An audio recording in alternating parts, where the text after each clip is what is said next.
Because if we take a careful look at the problems that we are facing now across the globe, many parents are not fit to be parents. Really, many people have married and they still have a lot of rectification, and suddenly they have children. They themselves, who need to guide the children, need guidance. That is what we are faced with nowadays. You have parents who have suddenly become parents, but they don't know what parenthood is all about. Because the responsibility that comes with a child is very great, and they think it's a joke. And in order to address this, we need to go a little bit deeper to resolve the matters and between the children and the parents, and to try and give the children the best of upbringings. We need to know that the husband and wife themselves need to have a sense of responsibility, and that sense of maturity and responsibility will only come when you are disciplined, when you are strict on yourself. So many times you have young boys, I'm not so sure of the girls, but I can talk for the boys. You have young boys who have their friends, they sit with their friends up to 12 at night and 2 in the morning. Then a few years later, they get married. And when they get married, they still find themselves making the same time for their friends. That is prohibited, completely prohibited. How can a person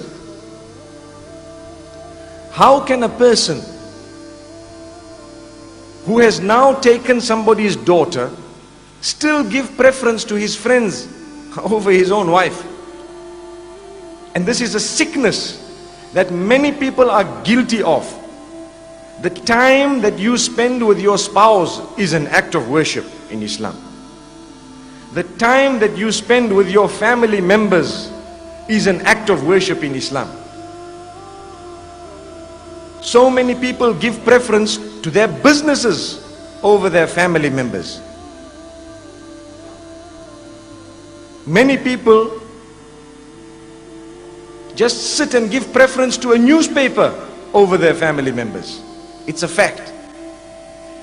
The man comes home from work, he is tired, he does not speak to anyone, he sits down, he wants to eat his food, he has a temper, and next thing he is busy reading the paper, or he literally plants himself in front of the television and he is watching television until late hours, then he switches it off and goes to sleep. He hasn't spoken to his wife, he hasn't spoken to his children. If any one of us here are guilty of that, today is the day you are being told directly that that is a major sin. Major sin. How can you give preference to a television over real people? Real people. Another problem is also the internet.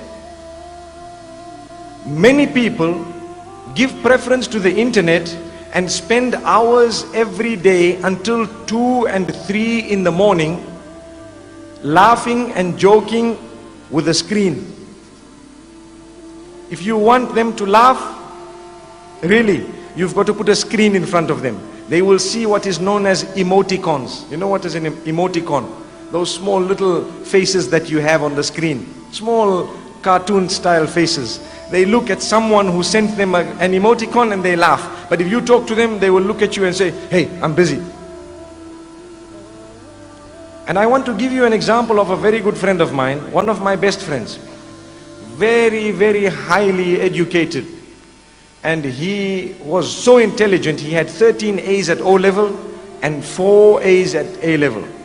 He was given a scholarship at the University of Oxford. Some years later I met him. I told him, tell me, what has Allah done with you? Meaning, what has happened in your life?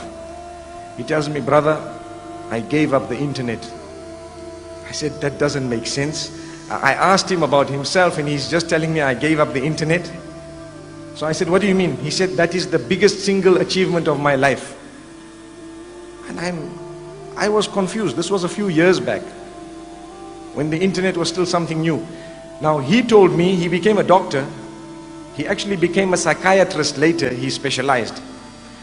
He told me, you know what happened to me? I was married and I was addicted to the internet. And I was sitting with the internet every day, every single day for 6 to 7 hours. And I became a person whose social life was the net. All my friends were on the internet. All the people I spoke to were on the internet. I ate, and mostly I even asked for the plate of food to come in front of the screen. So I would eat whilst I'm busy typing, whilst I'm busy looking, and so on. And he says, I lost my wife, in the sense that she left him. She deserted him after some time. Why? Because if you are not going to give due attention to your wife, who do you want her to get that from? That's a question. Many people are guilty of not spending lighter moments even with their own wives. Where do they want that wife to go and get that from? It is true, and we need to talk about it, because so many women are suffering in silence. It's a fact of life. They are too embarrassed to mention what is going on. And that is the beginning of the problem. Imagine the children that come out of such a relationship. What warped upbringing will they have? What type of a relation will there be between parent and child when the parent-parent relation is non-existent? So many people are guilty of not understanding that they have taken someone's daughter with the name of Allah. When we are officiating a nikah, you and I know that there are certain verses that are read. I'm sure you all know those verses. All of those verses have the consciousness of Allah mentioned in them. And I feel, and let's listen to this very carefully, that the most important verse is the third verse that is read. يا أيها الذين آمنوا اتقوا الله وقولوا قولا سديدا. O you who believe, be conscious of your Rabb, be conscious of your Creator, be conscious of Allah subhanahu wa ta'ala, and only utter that which is upright, that which is straight, that which is full of happiness, that which is full of contentment, that which is full of truthfulness, that which is away from falsehood, that which is away from deception, that which is not vulgar at all. That is the meaning of the term sadidan. Sadid means that which is straight. It will result in all forms of goodness, and it will keep you away from all forms of bad and evil. Why is this verse repeated when we are getting married? Can I inform you of one of the reasons? One of the reasons is that, do you know that 90% of your problems are caused by the tongue? 90% of any human being's problems are caused by the tongue. So Allah is saying, watch out. Be careful how you use that tongue of yours, especially in marriage. The question I have, how many of us utter words to make our spouses feel good? How many of us utter words to put a smile on the faces of our spouses on a daily basis? I think a lot of us are guilty of never doing that, or doing it very little. Every single day, it would be an act of worship for myself and yourselves to say a few words to make your spouse smile, both male and female. An act of worship. If we don't do that, we will have a hollow society. Outwardly, everything seems to be okay. Inside, nothing is okay. And people are suffering in silence. Why do we need people to suffer in silence? We don't. No one needs to suffer. Daughters are so special that when a male marries a female, he is reminded constantly that who you have married is the special child of someone, dear to someone. So we tell the husbands that when you look at your wife, don't just look at her as your wife. That's not the only title she has. She had a title before that, which was more dear and more valuable. What was it? She is the daughter of so-and-so.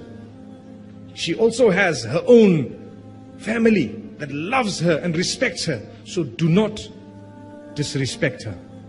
Do not abuse her. Like they say, don't make her cry. You know, when my wife cries, I always tell her I'm not supposed to allow you to cry. She says, I cry out of joy. MashaAllah. Okay, that's good. That's a good sign. So if you're crying out of joy and happiness, alhamdulillah. But if you're crying out of, sadness, you're stuck, there's no way forward, wallahi, Allah has heard the cry of a wife and a daughter.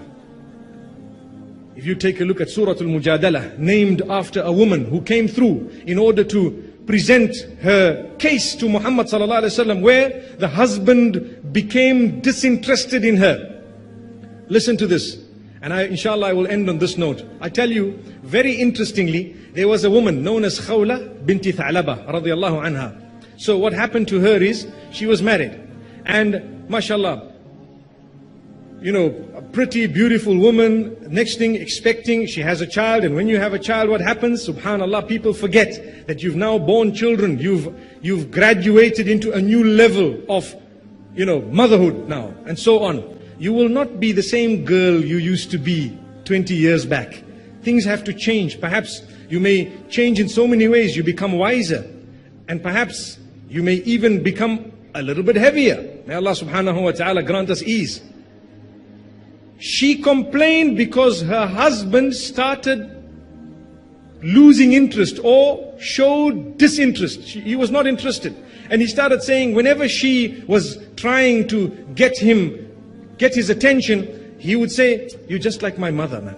It's okay. You're just like a mother. You're just like my sister, and so on. She went to Muhammad sallallahu alaihi wasallam crying, weeping, complaining, what do I do? This man is saying this to me. He refuses to touch me, and at the same time, he is the one who impregnated me. He gave me the children. He is the one who did this. When I married him, I was in tip-top shape, and so on. My mothers and sisters, I just want to pause for a moment to tell you that does not mean that when you have given birth, you should just lose yourself. No, go back. You will be able to retain a lot if you work on it. May Allah subhanahu wa ta'ala help us. Whether they are sit-ups, leg-ups, whatever you want to call them, they work. Trust me, they actually work, dedicatedly.